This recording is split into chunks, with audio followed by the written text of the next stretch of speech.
North Karachi में heavy गाड़ियां जलाने के मामले पर पुलिस हरकत में आ गई। मुख्तलिफ मकामात से सीसीटीवी फुटेजेस और मोबाइल वीडियोस के जरिए गिरफ्तारियां जारी हैं, जबकि सड़कों पर मौजूद जली हुई गाड़ियां हटाने का सिलसिला शुरू कर दिया गया है। इस वक्त डॉन न्यूज़ के नुमाइंदे बिलाल खान 4 के चौरंगी पर मौजूद हैं, उनसे मजीद सूरत हाल जान लेते हैं। बिलाल, बताइए। जी बिल्कुल, देखिए मैं इस वक्त 4 के चौरंगी पर मौजूद हूँ और यहाँ पर भी 2 वाटर टैंकर्स को आग लगाई गई थी।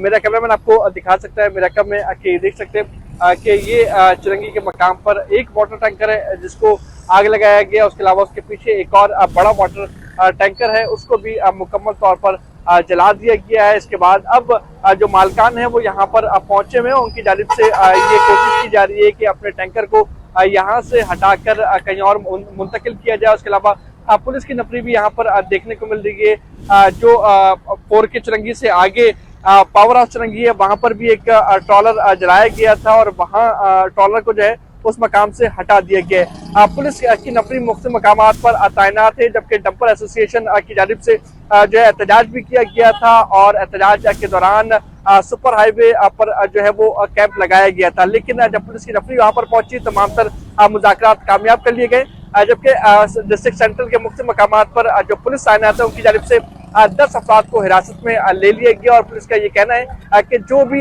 कानून को हाथ में लेगा उसके खिलाफ कानूनी कार्रवाई भी की जाएगी और मुकदमा भी दर्ज किया जाएगा।